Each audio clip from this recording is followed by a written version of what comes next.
Bonjour à tous et bienvenue dans cet épisode de l'Eco Weekend. Le spectre de l'inflation surgit aux États-Unis. Les taux d'intérêt sont partis à la hausse cette semaine, synonyme de correction pour les obligations et pour l'or, et synonyme de crainte pour les mesures de stimulation de la relance. Les actions américaines terminent la semaine dans le rouge. J'enchaîne avec les statistiques économiques de la semaine que vous voyez à l'écran pour illustrer l'origine de ce spectre inflationniste américain.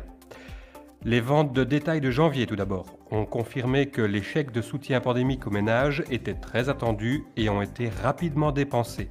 La hausse importante implique une pression sur les prix. Ensuite, la production industrielle, bien meilleure que les estimations, va de pair avec une hausse des taux d'utilisation des capacités de production, ce qui amène également une pression sur les prix, comme l'indice des prix à la production le montre. Finalement, les estimations des indices d'activité PMI montrent une économie américaine qui tourne très bien. La diminution des restrictions liées au virus est visible.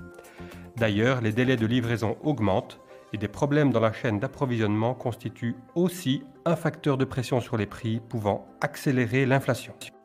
En conséquence, les taux d'intérêt ont retrouvé leur niveau de pré-pandémie, en tout cas pour ce qui concerne la partie longue de la courbe des taux qui apparaît à l'écran. Jusqu'à une maturité de 3 ans, l'effet de la politique monétaire reste entier. Ces anticipations indiquent que les achats d'actifs de 120 milliards de dollars chaque mois seraient graduellement réduits jusqu'à zéro dès 2022. Après quelques mois, c'est-à-dire en 2023, suivraient les premières augmentations de taux d'intérêt. Les craintes de cette semaine sont liées à la présomption que le plan de relance qui va bientôt être voté constituerait une source d'inflation dans le contexte actuel. Le risque existe donc qu'il soit allégé ou au contraire maintenu et dans ce cas que la Fed doive anticiper la fin de son programme de relance. La déclaration de Jérôme Powell, président de la Fed, mardi prochain sur les perspectives économiques sera donc importante pour l'évolution des diverses classes d'actifs. La vague de froid qui a paralysé une partie des États-Unis a amené une pression sur le prix du pétrole. Toutefois, ce vendredi, dès que la reprise de l'extraction et du raffinage au Texas a été confirmée, il a accusé un net repli. L'injection de 6 millions de doses du vaccin a également dû être reportée, ce qui n'est pas catastrophique puisque, avec presque 13% de la population qui a déjà reçu le vaccin, les contaminations continuent de diminuer significativement, comme on le voit sur le graphique qui apparaît à l'écran. L'Europe, de son côté, continue d'afficher des indicateurs d'activité en contraction, pénalisés par le secteur des services et donc par des mesures de confinement encore très présentes, mais ils se redressent. Cela nous met à l'abri de risques sur la réalisation du plan de relance. L'industrie fonctionne particulièrement bien, à tel point d'ailleurs que les délais de livraison sont, tout comme aux États-Unis, à des niveaux très élevés.